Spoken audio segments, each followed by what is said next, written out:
Good afternoon. My name is Lucy Sandell, and I work with the Career Development Team here at the University of Chicago in Hyde Park. I've attached a 3-question survey at the end of the webinar, and I ask you to complete it in order to help me continue to provide useful content to alumni. I'm delighted to welcome you to our webinar entitled The Tech Voice You Should Be Following. Please allow me to introduce today's presenter, Chuck Brooks. Chuck has a master's degree in international relations from the University of Chicago. Chuck is also well recognized as a thought leader and subject matter expert on cybersecurity, homeland security, and emerging technologies. In 2017 and 2016, he was named Cybersecurity Marketer of the Year by the Cybersecurity Excellence Awards. LinkedIn named Chuck one of the top 5 tech people to follow on LinkedIn out of their 450 million members. Yes, 450 million. Chuck has published dozens of articles in publications such as Forbes, Federal Times, Computer World, The Hill, Huffington Post, Government Technology, Government Security News, and Information Week on cyber topics. I could go on and on about his achievements, but you haven't joined to hear me speak. It's my pleasure to welcome and hand over the controls to Chuck. Thank you, Lucy, for the kind introduction, and thank you all the University of Chicago alumni out there listening. It's my pleasure to speak today. I'm excited to share some of my experiences and my advice for those seeking a career in what I call the new economy. And I'll give you a presentation that you'll be able to access later, and hopefully it'll be of benefit to you. As Lucy mentioned, I'm a U of Chicago graduate from 1981, where I received my master's in international relations, and did pursue that angle, and I still do. I do a lot of international work because technology issues and cybersecurity issues are not confined to the United States. And I've traveled extensively and speak in a lot of far places, including Kazakhstan and Moscow a couple years ago. At the same time when Edward Snowden defected at the embassy, I was speaking at a MIT conference in Moscow on cybersecurity with Eugene Kaspersky and others, and sort of changed the content of my speech. But it's an interesting place, and technology is really becoming the topic of the day globally. This is just basically some of the highlights of my background, so I'll get right into the presentation where I want to take you and explain why I think we are on the cusp of a new technological revolution. The future is now. We've all seen what's happened in the last decade. The pace of innovation has changed so much. It's basically exponential changes. What was basically a large phone you carried around 15 years ago now is a micro smartphone. Everything is connected, and I like the quote particularly by futurist Dr. Miko Kaku, who characterizes blazing technological shift as moving from the age of discovery to the age of mastery. And that's where I would stand with basically our careers, because there's a lot of talk and a lot of fears out there. Are robots taking over? You've heard the discussions from Elon Musk and other, and talking about, well, we become slaves to our creations, technological creations. Some people say yes, some people say no, but that's probably more in the distant future. But there is some interesting, really fascinating technologies evolving now that are available now, and they're happening so quickly you can barely keep track of them. And so what I'm going to speak to you about today of mastering the tech economy is basically the emerging technology trends. I'll give you an overview. The skills you need for the new technology era. Have to speak about the Internet of Things, because the Internet of Things has arrived. And of course cybersecurity, which is my sort of passion and part of what I do for my career, which really affects anything that's interoperable. And whether it be your refrigerator or your phone or your computers, everything is connected. And also some fascinating new emerging technology areas where there may be some technology verticals where you didn't think about, where you may have job opportunities or have interests that you might develop a job opportunity in. So emerging technologies, they're everything. They're nanotechnologies, they're bio, they're material science, they're automation, forensics. They're basically almost anything you can imagine from a 1950s science fiction novel. It's primarily here.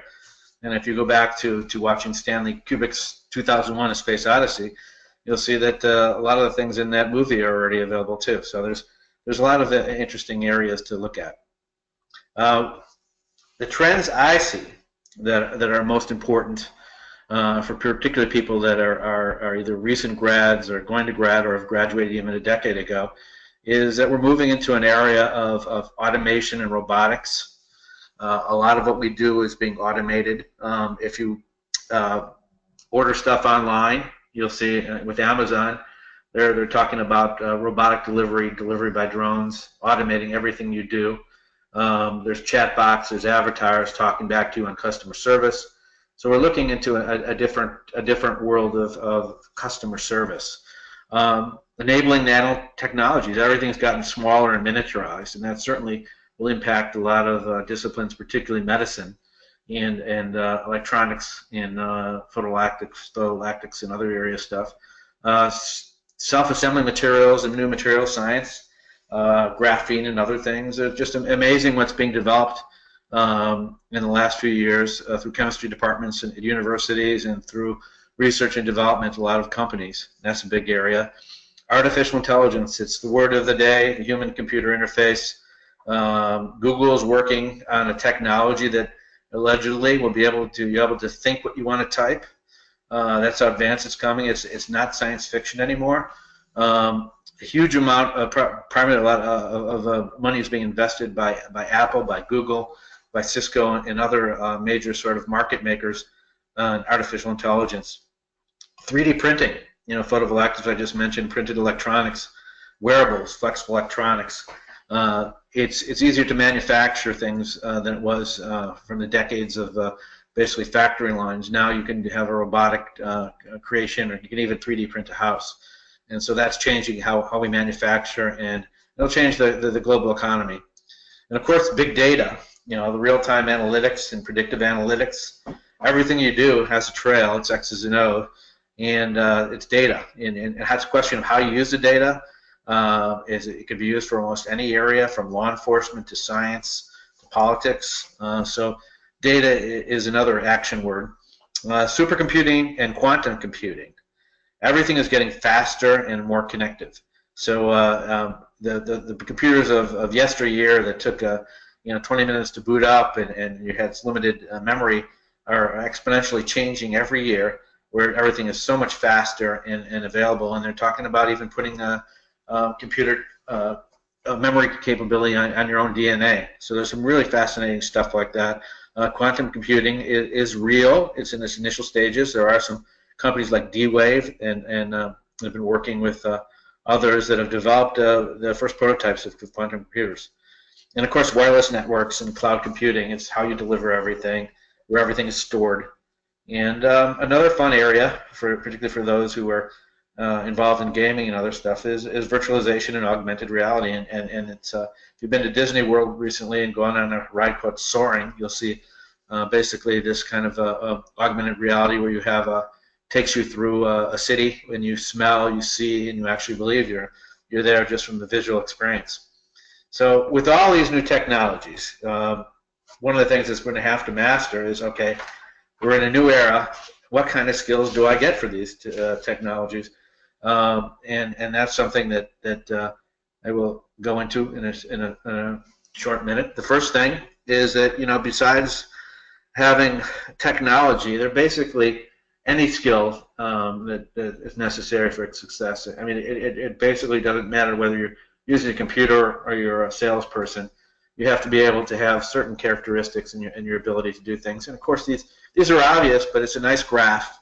To be able to concentrate and focus, be able to solve problems, to look over the horizon, see what the trends are, be a futurist, look at things, and be able to critically think. And that's luckily one of the things that I think that University of Chicago has excelled at. From its exception is critical thinking. Don't take anything for granted. Look at everything from every angle and learn how to think. And I think that's probably, not to get political, but it's a problem, since I I do have kids in college, in high school, that they're not necessarily taught to think the way people were in the past. They're taught to basically absorb information and spew it out. So I think one of the things that is necessary for anyone looking into the market is not, it's not the information you gather, it's how you think and apply the information, and it's a synthesizing of your skills. And of course, everything is constant learning, and I think one of the advantages of our new technology and the new economy is that everything's at our disposal. It's on the internet. You know, when I was at University of Chicago, we didn't have an internet. You typed your own papers. If you made a mistake, you used whiteout, and you submitted them. Nowadays, you basically gather all your research over 50 sources, and don't go to the library if you don't have to. And you create a paper, then it edits for you, and then you edit it again. So it's a different world. The key skills that I see personally for the new tech economy are, one, is everyone should learn next level technologies. You know, we're really at a cusp, and everything around us is changing.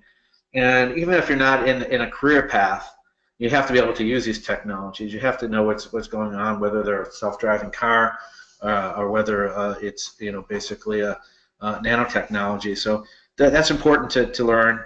Everyone should do a lot of reading, learn these technologies. MIT publishes every year the top 10 advancing technologies that are doing things. Get the last couple of years, and you'll see that they haven't changed that much, but they're making great inroads. And of course, leadership skills. You have to be innovative, adaptive, and have critical thinking, which I mentioned. Be able to solve problems, negotiate, and sort of the word of the day that I see now in the corporate world is design thinking. Is that basically you sort of scope out what you're going to do, and you apply it in sort of a patterns. And it's not new, but it's now being used a lot because there's all this data capability now and analytic capability. So it's easy to sort of to use that now with business. Virtual collaboration platforms and social intelligence. A lot of stuff now is done over shared networks and Yammers and etc. So you have to be able to use those platforms, and you also have to show in social intelligence when you're in an open platform is not to make crazy comments, have empathy for other people's positions, and coordinate and collaborate. And it's not necessarily an easy thing, but people are doing that now, particularly again in the corporate side, private sector, not so much in the government side. And then project management skills. You have the ability to work across different discipline verticals. It used to be when my father was growing up, you had one job for your life, or you had two jobs, and you knew it well. But nowadays, the average person will work for a variety of companies, probably a variety of different types of careers. So you have to have basically the same project management skills, but have an ability to take those skills and use them for something that you may not know yet or want to know. So there's sort of a adaptability or being agile required of it. Literacy, different types of media. Now social media is a dominating trend. There's a variety of social media applications, which I'll get to later on because I think they're essential for whenever you're in a career, when you're doing your work or you're looking for a new job.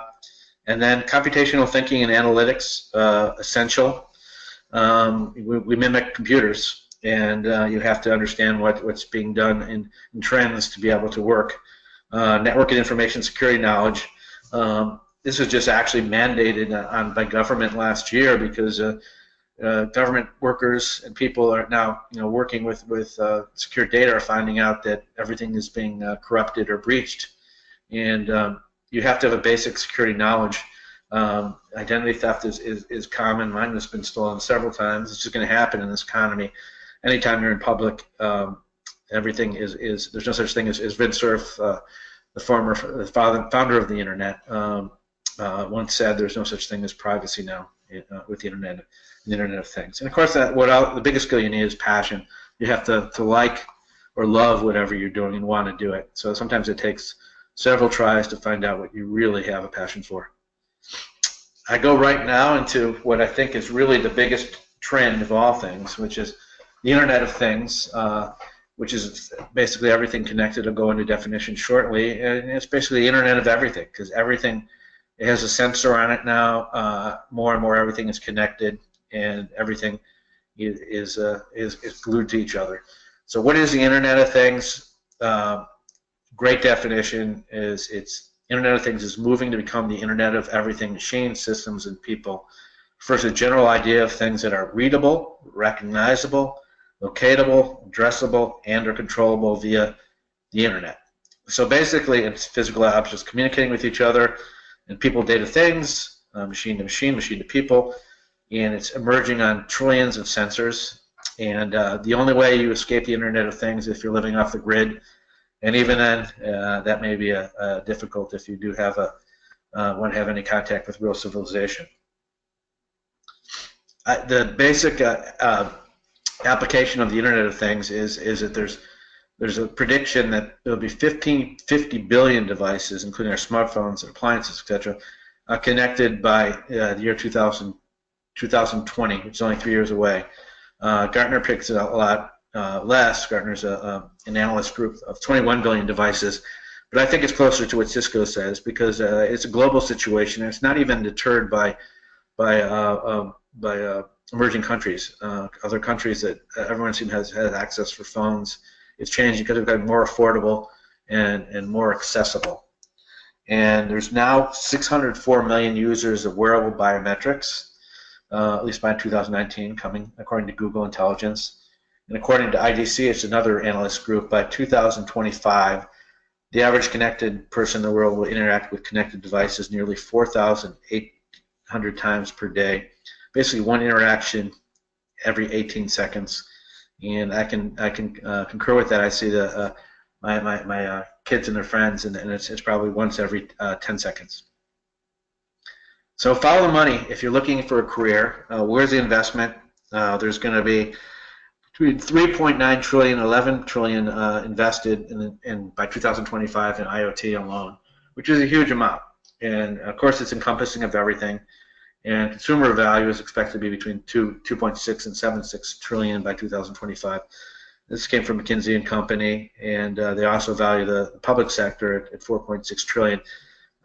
So, I mean, in a nutshell, basically, Internet of Things is a $1 trillion economy, and if you're not looking at a career that touches the Internet of Things, you're missing out on a great opportunity.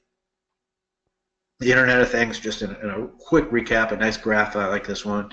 It's home, it's vehicles, it's cities, it's logistics and navigation, it's human health and fitness, it's your work sites, retail, of course, and factories.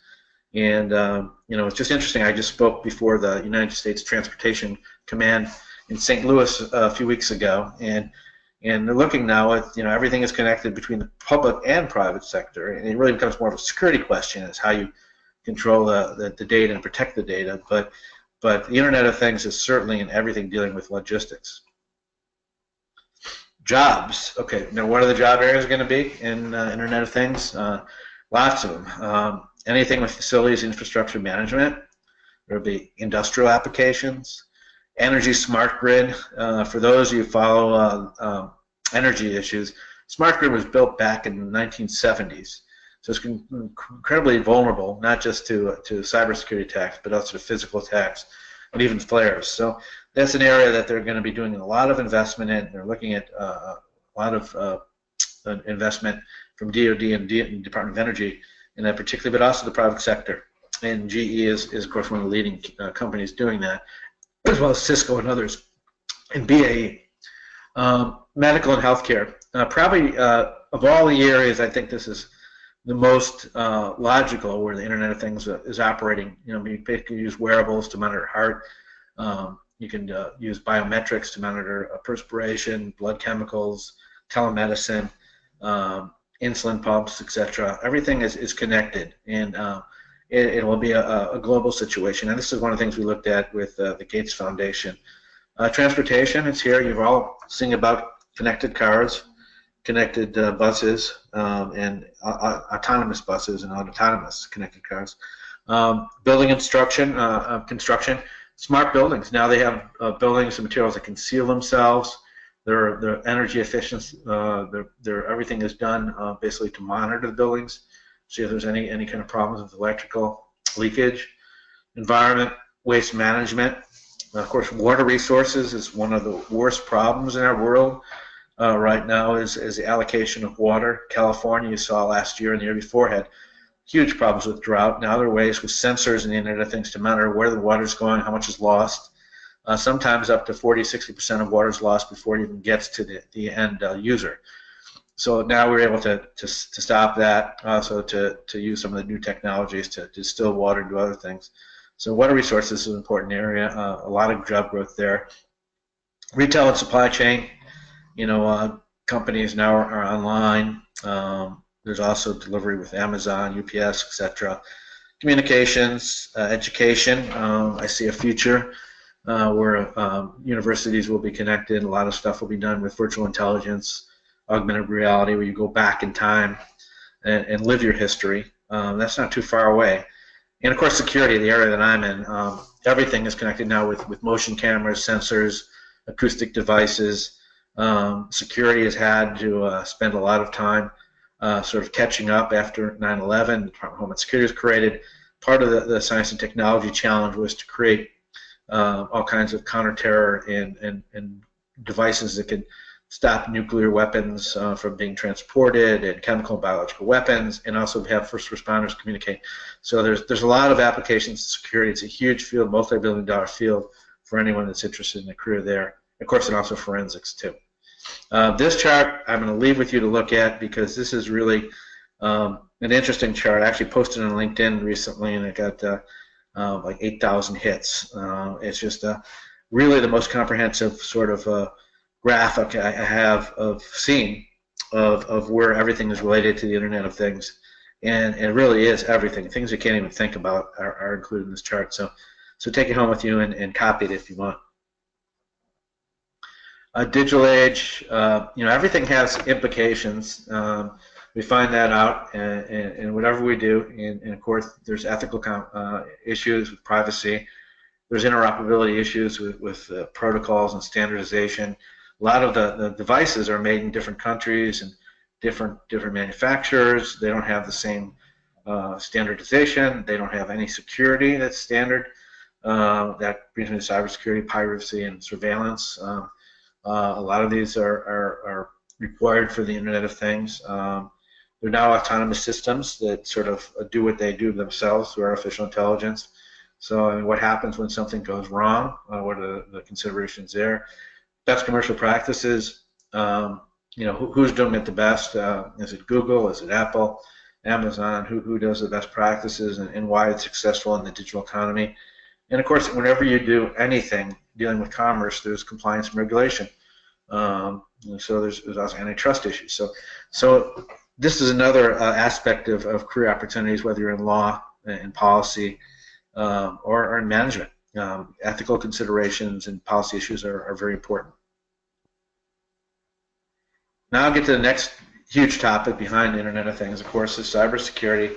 I first got involved with that years ago when I was at DHS, and it was before, it was sort of an afterthought. They were looking at chemicals of weapons of mass destruction as a primary threat in stopping airplane attacks and car bombs, etc. But cybersecurity back then was just, okay, we're communicating, but we should protect what we communicate, protect our assets. But it's evolved as the economy's evolved and changed.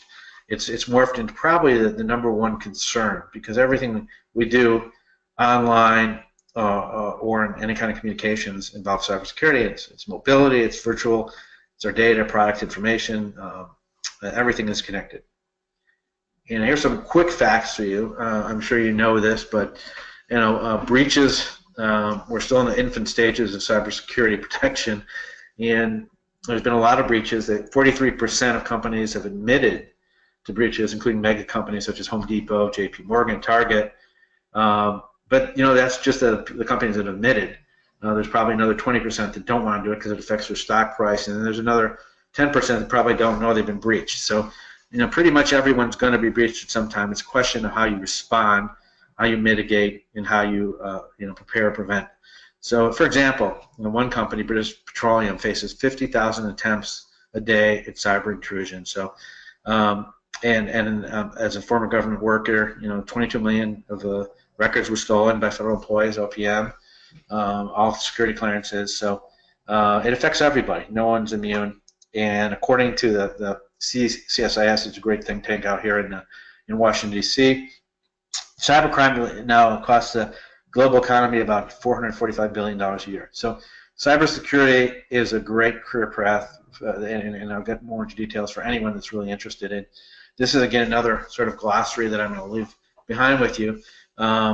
It's basically what are all the aspects of cybersecurity, and it's not just protecting software. Of course, there's antivirus stuff, but it involves all kinds of identity management, all kinds of management issues of patching, encryption, cloud, and all kinds of threats, dealing with all kinds of mitigating all kinds of threats. But this chart here really is a good basic 101.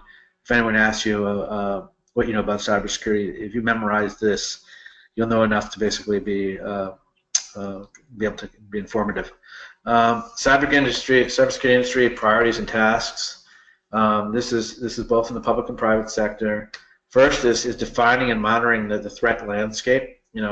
What needs to be protected, what is it? Risk management.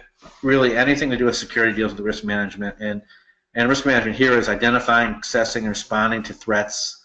There's a thing called the NIST framework, which is put out by the Department of Commerce and supported by DHS, and it basically says identify, protect, detect, respond, and recover, and that's the thing that you need to know if you're going to be in any kind of cybersecurity career or a chief information security officer or an analyst. So one of the big priorities, of course, is protecting critical infrastructure, because 85% of the critical infrastructure in our country alone is owned by the private sector, whether it be dams or be electrical plants, financial community. Everything is connected to sort of government, but owned by the private sector. So it entails public-private cooperation. And if you're looking for a career in this, you want to be able to understand the policy implications of how you cooperate with government. What are the mandates on what's being done? We're in a new administration now, so a lot of that is evolving, but there's been a lot written, and I think in terms of public-private cooperation, there's a great framework already to follow. Modernizing security architecture, I mentioned with the energy grid, where a lot of the stuff we use is legacy systems, very old, decades old, and basically most of it's obsolete. And now what is being needed, to communicate is called encryption, biometrics. You want to have your stuff encrypted so no one can steal it easily. You want to be able to have your identity authenticated, sometimes by multi-factor, sometimes by biometrics. And then what's happening now, the trend, and DHS actually have this called a system called Einstein. It's basically automated network security that detects and corrects things. So you want to do that. And again, going back to what I said earlier with any issue, policy and best practices, compliance are always critical areas in any kind of industry.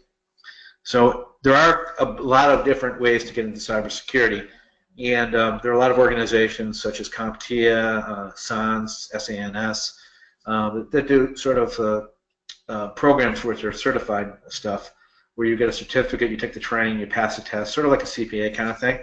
And if you're interested in becoming a technical person, those are really good paths to pursue. There's a real dearth of cybersecurity people out there right now, and they can't fill it fast enough.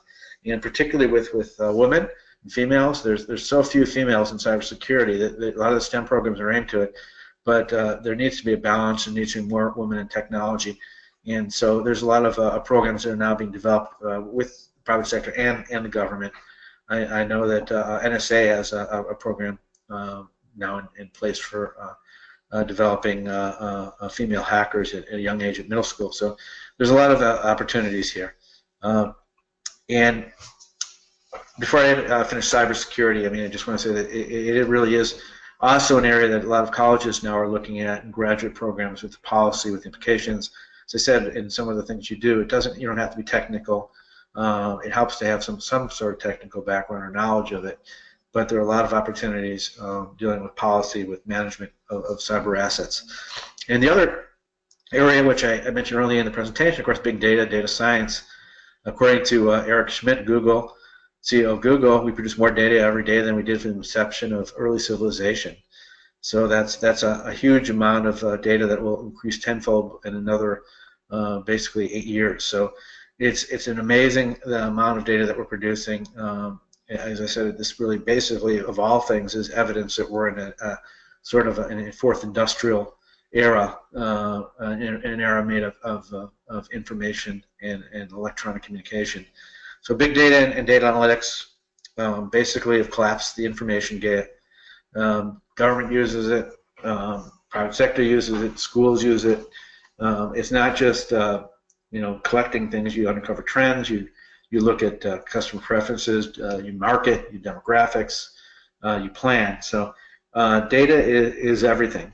And it's everything that you protect with cybersecurity, and it's everything that's sort of evolved from IoT. So they're all connected, and every industry is really affected by big data. And so I can't say enough about learning sort of statistics, learning analytics, or learning basically how data is shared. Big data quick is 101 again. For data science, basic is business administration. Those are sort of areas where you get opportunities in marketing analyst, in financial analyst, equity research. You look at the data exploration, analysis, insight, advanced algorithms, machine learning, what data scientists do, and then data product engineering, which manufacture and build, if you have that capability. So with IoT, data, cybersecurity, it's natural to evolve into what we're seeing now, which is smart cities. Smart cities integrate everything: transportation, energy, water, smart building technology, security, and it basically is a public-private infrastructure that you use to protect, serve, and secure citizens. So there's a lot of programs. There was a White House program implemented last year for smart cities in Chicago. I think one of the University of Chicago is one of the winners of research grant to do smart cities and stuff. So it's a really interesting area, because if you're looking now what's happening, when you go to park, you'll see now you have an application you download. It goes up to a cloud, and if you're going into a business, you'll see different aspects of monitoring, of security, of keeping track of you, everything you've done, and of course the energy. IBM has made a huge investment in this, $3 billion investment. So if you're looking for smart city expertise, there are a couple associations that specialize in this. So it's another area to look at in the future economy. Connected transportation, which is really part of the smart city.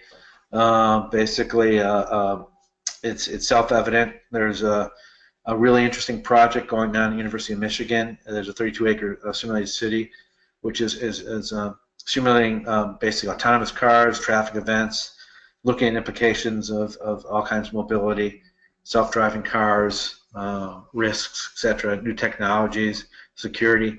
So it's going to happen also with trains, and it'll happen with buses. 3D printing, I mentioned this earlier too, but it's really fascinating what the capabilities have evolved to. I used to work for Xerox, so the sort of the originating company of the printer, but it's gone so much farther now with the sensors and electronics, and a good example of what's being done. They're printing basically parts for engines for airplanes now. So if they can print parts for engines, they can do pretty much anything. So you're going to be printing spaceships in the next decade or so.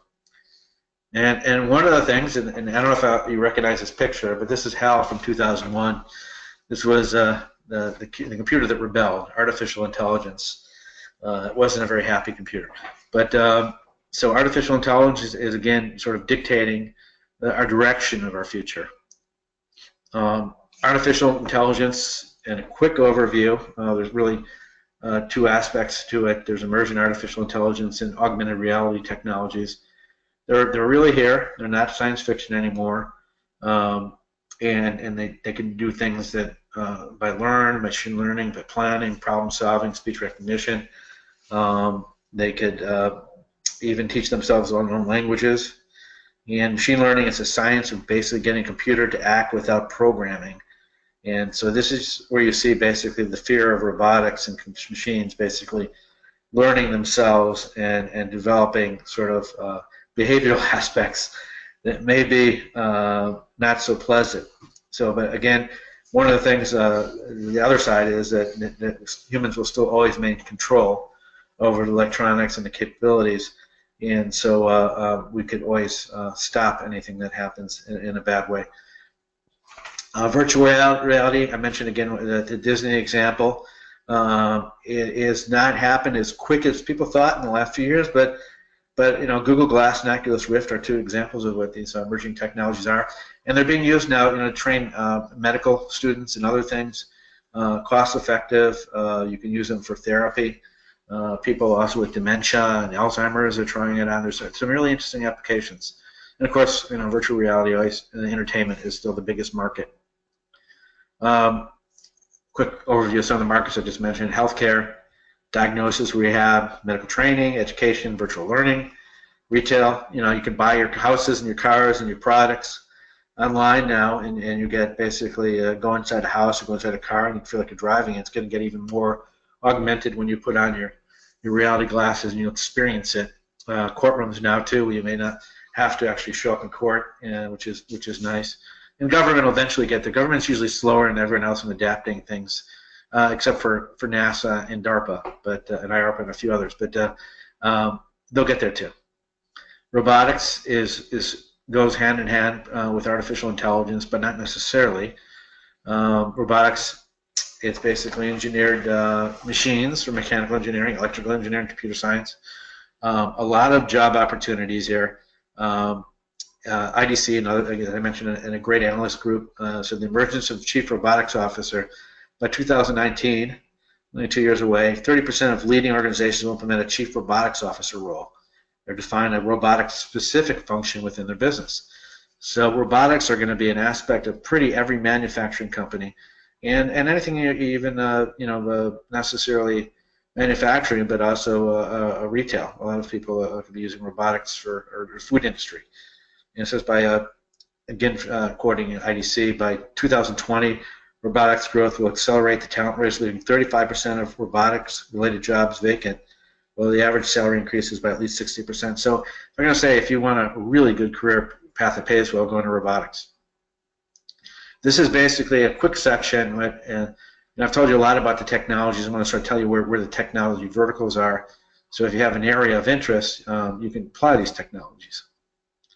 This is really another encompassing graph called Standard of Living, which sort of encompasses, if you look on the far circle of it, these are the various technologies from precision medicine to smart appliances to augmented reality to cognitive systems to material science. Basically, how it affects your standard of living in health, education, food, transportation, home, energy, communications, information, work. It's another great take-home, and it's fun to study, and it's also fun to use in presentations. Transportation and infrastructure, convergent transportation ecosystems monitoring, autonomous and connected cars. I said some of these stuff. Predictive analytics, parking and traffic patterns. I know we need it for Washington because it's always a parking lot coming down our main thoroughways here. Infrastructure. A lot of stuff being done now for stronger construction of bridges and roads. Drones. Drones are now being used for delivery, for surveillance. They're cheap, they're capable, and expensive. And rail.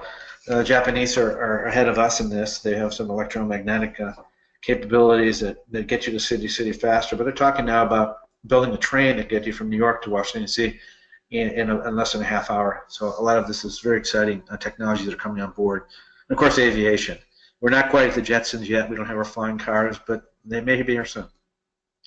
Energy. The solar power is really sort of broken through in the last year. It was way too expensive before to really sort of generate a similar capability to fossil fuels, but now it's sort of on the threshold where it can make a difference and at least augment and lessen our dependence on oil.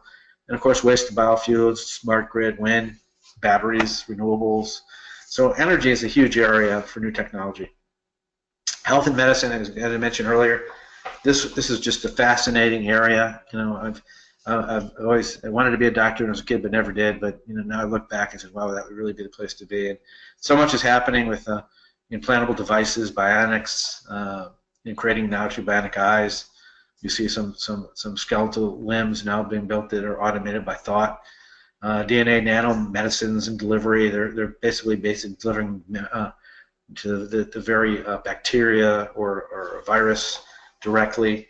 Genomic techniques. They did a map of the genome, the human genome, a couple years ago, and they're expanding on that. And so they're looking at areas of gene therapy and editing genes, where you can change your conditions and treat diseases. Remote sensing tech, of course, wearables, detecting how you're feeling, what's wrong with you, can really diagnosis and monitoring, of course. Medicine for longevity enhancement. There's a huge movement among sort of the futurists, Kurzweil from Google and others, that I think we're getting close. There's now pills that they're experimenting with that may increase longevity, and of course you combine sort of machines with man. You're talking about the eternal human. So it's an area that's not so far off. As more we learn about our cellular and biological composition, how to keep it young. They're experimenting. They're doing it in mice already. So interesting area. And real-time biomarker tracking and monitoring. Again, that's important. Artificially grown organs. They're starting to do that now too. In human regeneration, human cells interfaced with nanotech, cybernetics, and exoskeletons for mobility are now being used for people that have lost their ability to walk or use their arms. A lot of vets are using this, and also now in business where you can hook up to an exoskeleton, sort of like a machine like Iron Man, and lift huge amounts of boxes with just this help of this exoskeleton. So a lot of applications. And law enforcement, I'll go to this one quickly. RoboCop is here. As you see the photo down on the right. They're making a lot of inroads in law enforcement with technology.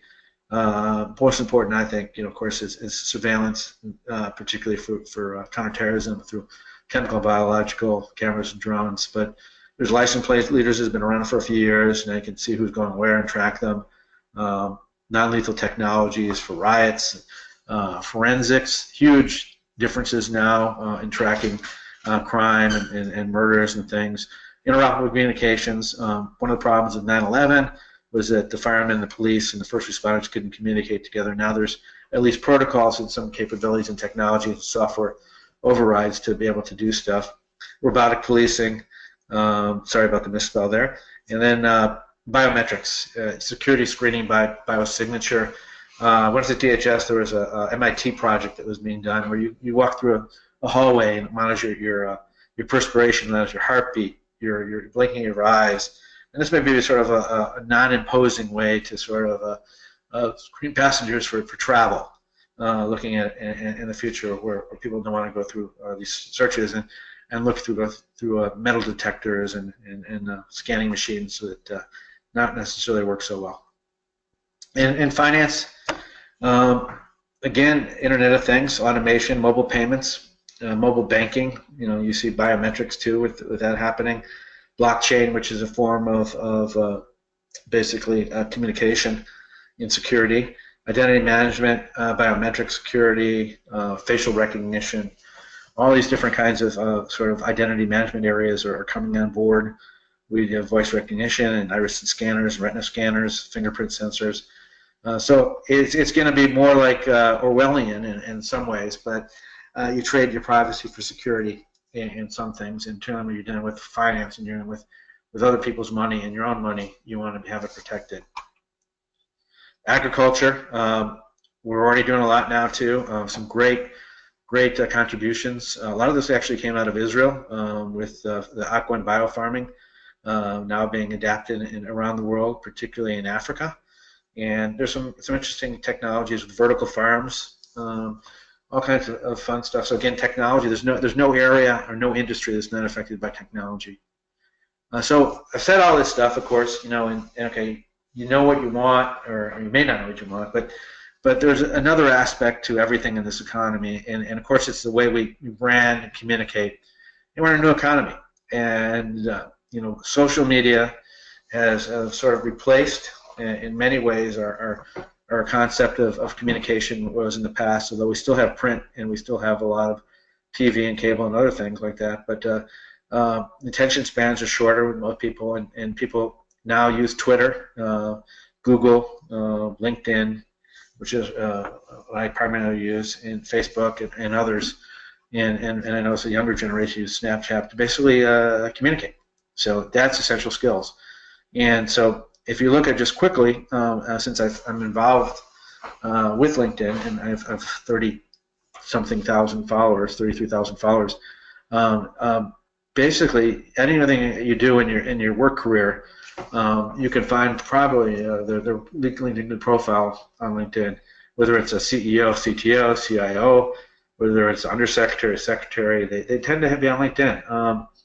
And it's for good reason. I think people want to put out there, because it's a sort of a transient economy, gig economy. People jump job to job. It's just more common, and they also want to be known, and they also want to communicate what they do to others. So LinkedIn's really become a preferred platform, and it's important, of course, to have a great profile and do all you can, etc. But one of the things that I find most valuable is that, if you're looking for an industry, an area that you want to work in, explore some of the key executives, look at their background, look at what they've done, and look at who they know, their connections, and look what groups they belong to.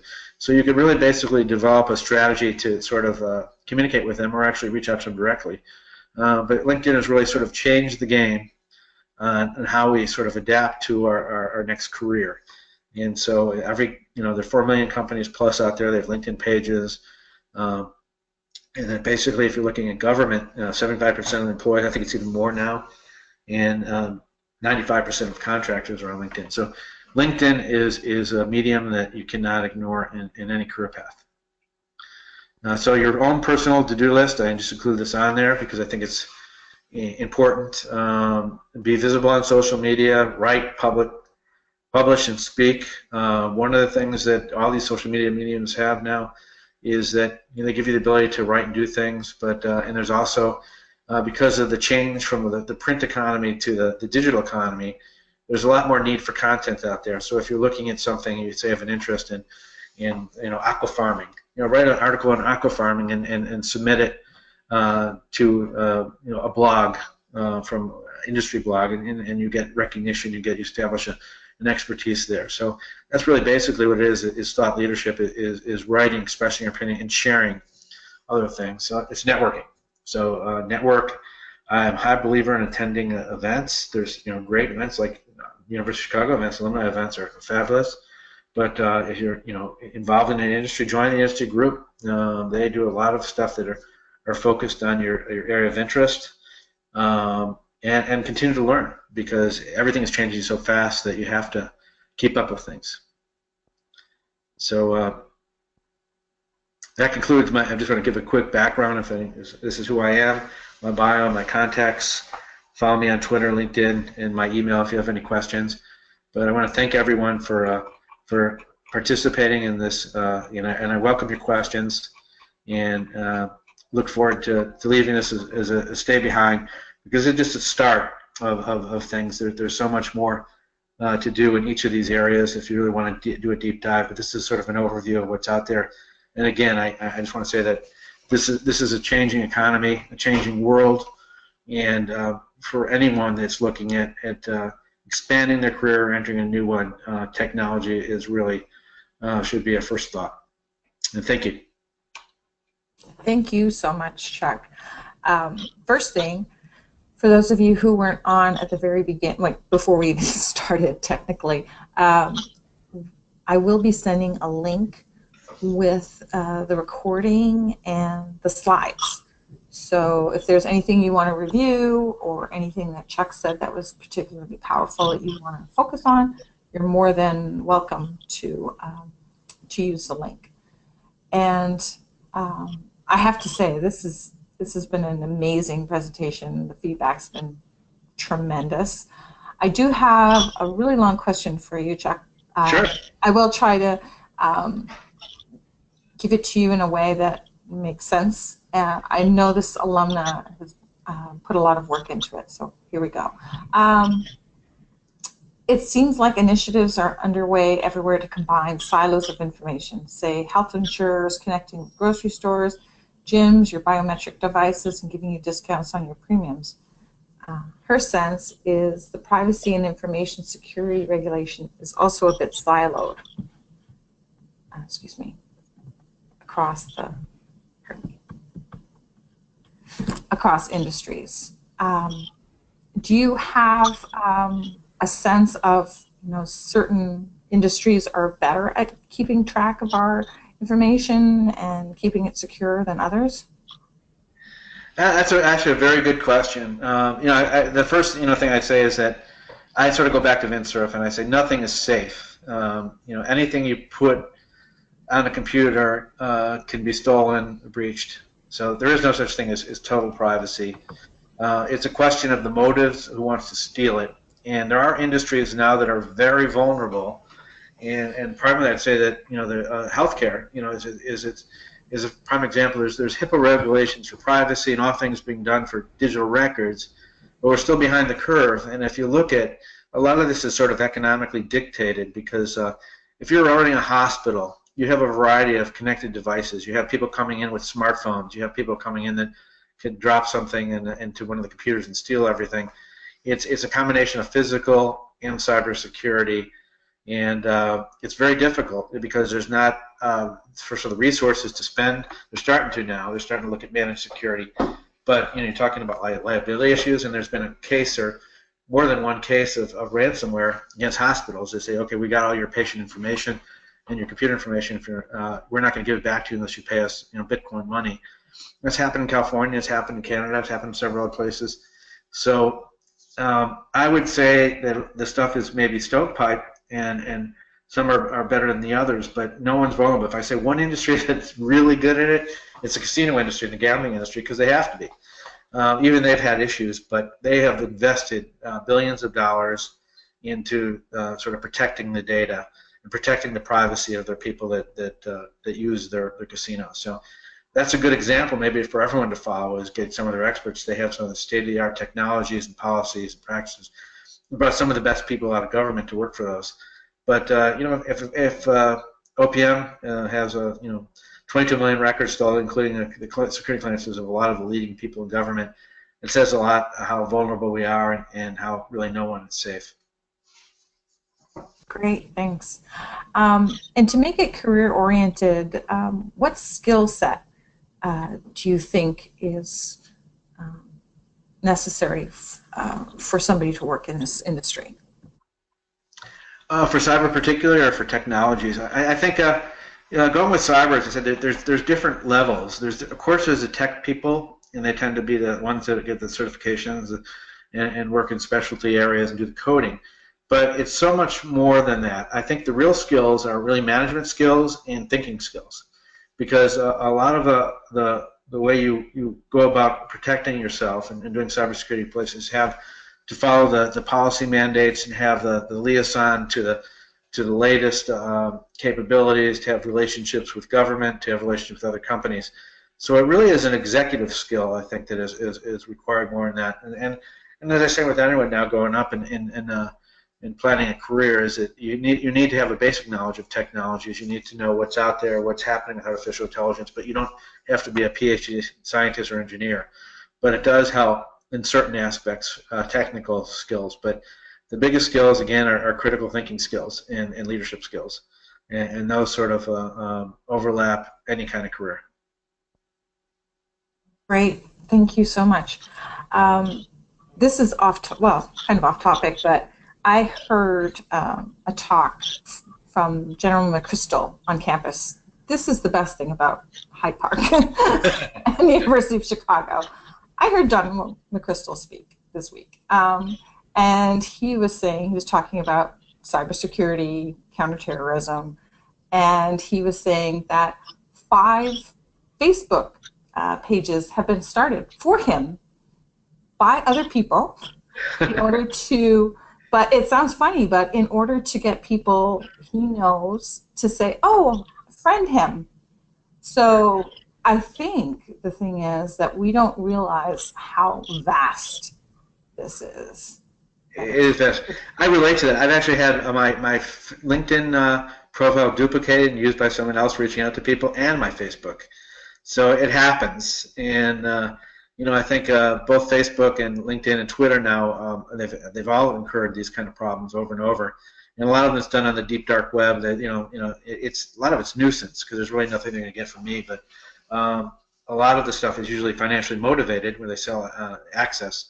But it is a problem. It's the world we live in, no one has anonymity anymore, and we're all public people, and you just got to be basically, have your life lock and review your social credentials regularly, because you'll find out someday that there might be 3 of you out there.